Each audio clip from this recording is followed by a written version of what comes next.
선지자들 곧 선지자 학개와 iddo의 손자 스가랴가 이스라엘의 하나님의 이름으로 유다와 예루살렘에 거주하는 유다 사람들에게 예언하였더니, 이에 스알디엘의 아들 수룹바벨과 요사닥의 아들 예수아가 일어나 예루살렘에 있던 하나님의 성전을 다시 건축하기 시작하며 하나님의 선지자들이 함께 있어 그들을 돕더니, 그때 유브라데 강 건너편 총독 다뜨네와 스달보스네와 그들의 동관들이 다 나와 그들에게 이르되, 누가 너희에게 명령하여 이 성전을 건축하고 이 성곽을 마치게 하였느냐 하기로, 우리가 이 건축하는 자의 이름을 아뢰었으나 하나님이 유다 장로들을 돌보셨으므로 그들이 능히 공사를 막지 못하고 이 일을 다리오에게 아뢰고 그 답장이 오기를 기다렸더라.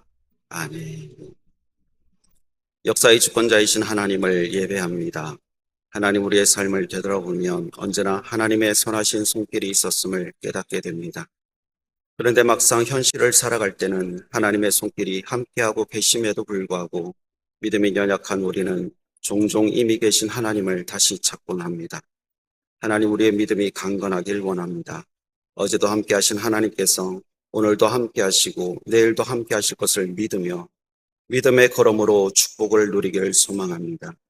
하나님, 제 말씀을 대면하고자 합니다. 생동케 하시는 성령의 은혜로 함께하여 주시옵소서.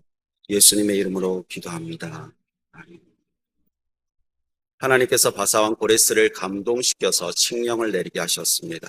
주전 539년 바사왕은 유다 백성들이 고향으로 돌아갈 수 있도록 칙령을 내렸습니다. 그리고 유다 백성들이 성전을 재건할 수 있도록 정치적인 지원과 또한 경제적 지원 또한 받을 수 있도록 명령을 내렸습니다.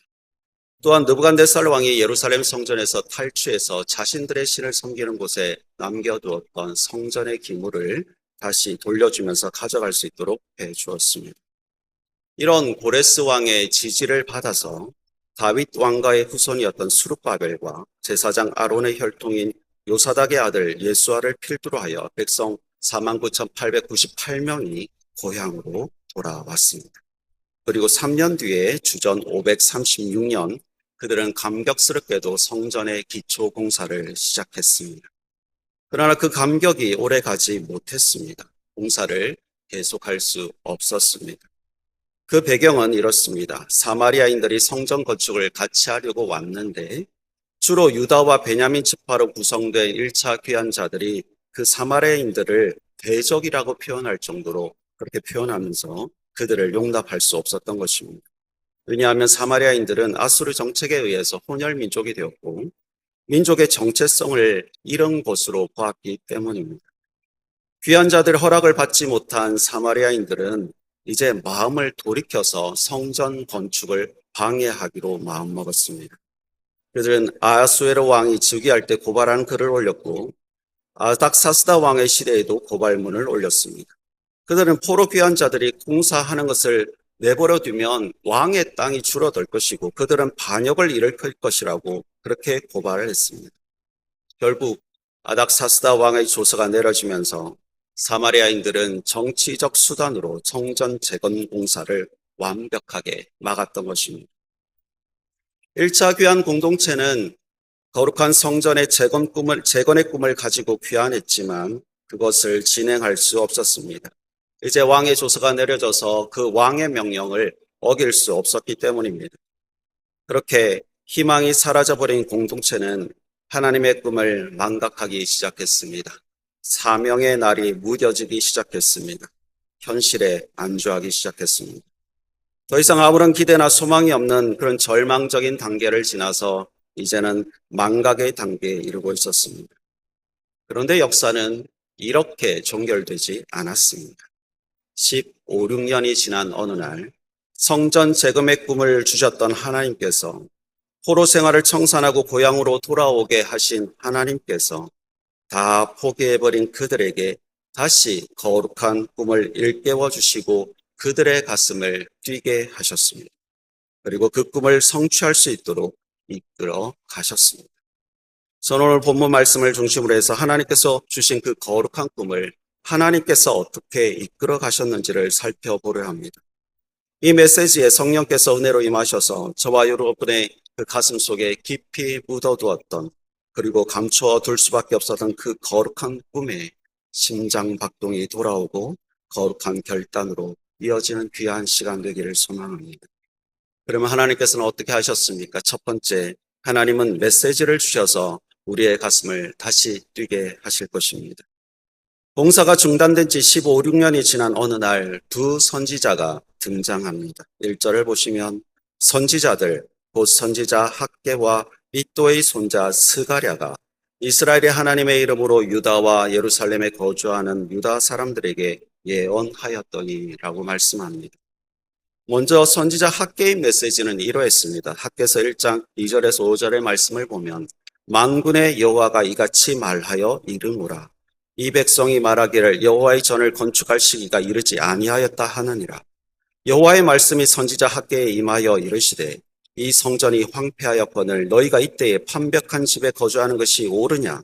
그러므로 이제 만군의 여호와가 이같이 말하노라. 너희는 너희의 행위를 살필지니라.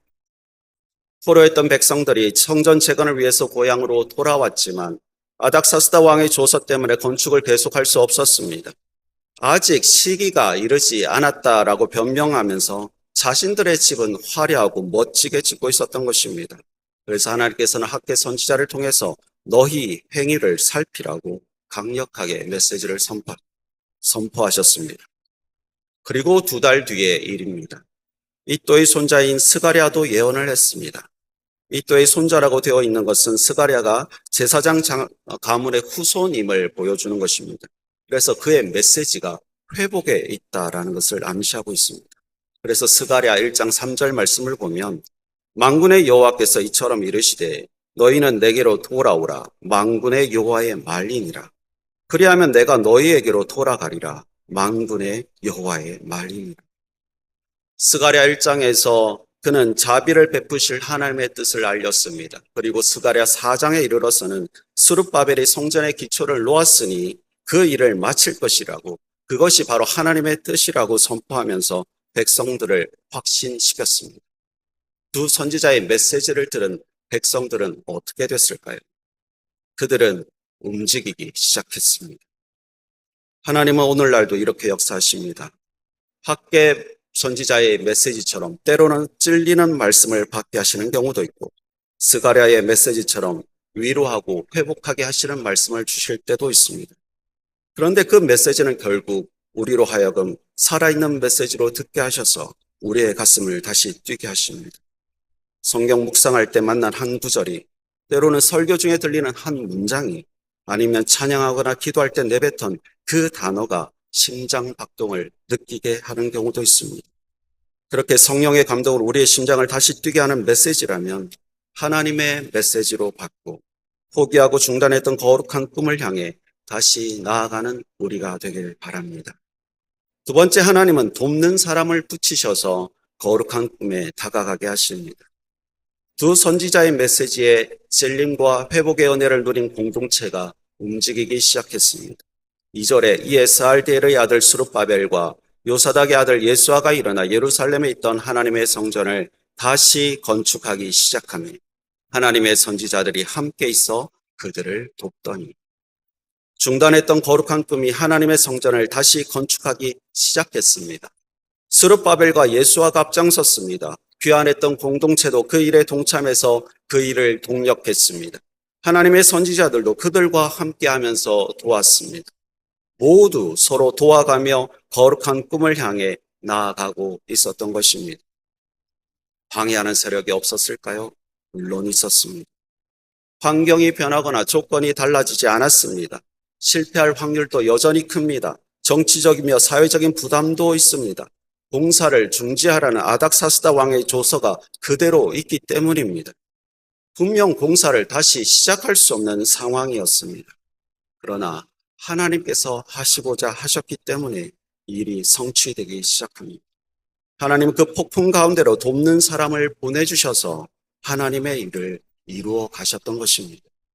세 번째, 하나님은 우리의 삶에 직접 개입하셔서 우리를 이끌어 가신다는 사실입니다. 귀환했던 공동체가 처음 성전 기초를 세울 때 그들은 공사를 지속할 수 없었습니다. 사마리아인들이 방해했기 때문입니다. 15, 16년 뒤에 그들이 다시 공사를 재개했을 때 이번에도 방해하는 세력이 있었습니다. 3절을 보시면 유브라데 강 건너편 총독인 다뜨네와 스달보스네와 그들의 동료 관리들이 공사를 방해하려 했습니다. 그런데 이번에는 진행되는 것이 달랐습니다. 처음과 두 번째가 다를 수밖에 없었던 이유가 무엇입니까? 5절에 하나님이 유다 장로들을 돌보셨으므로 그들이 능히 공사를 막지 못하고 이 일을 다리오에게 아뢰고 그 답장이 오기를 기다렸더라. 정치적인 관리들이라면 얼마든지 정치적인 압박을 가할 수 있습니다. 그런데 하나님께서 막으시니까 그들이 정치적인 어떤 군사적인 행동을 전혀 하지 않고 있습니다. 오히려 그들은 친절하게도 다리오 왕에게 편지를 보내고 그 편지의 결과를 기다리고 있습니다. 6절에서 17절에 그들의 편지의 초본이 나오는데 그리고 나서 6장에 이르러서는 그 편지를 보낸 다음에 그 답장이 오면서 결국엔 이들이 성전 공사를 돕는 역할을 하게 됩니다. 누가 이 일을 이루었습니까? 하나님께서 하셨습니다. 분명히 성전 공사를 위해서 몸을 움직이는 것은 우리가 해야 할 일입니다. 그런데 그 공사를 이룰 수 있도록 환경을 조성하고 사람을 붙이시고 이끌어 가시는 이는 하나님이십니다. 그래서 우리는 하나님을 의지해야 합니다. 그 이끄심을 기대해야 합니다.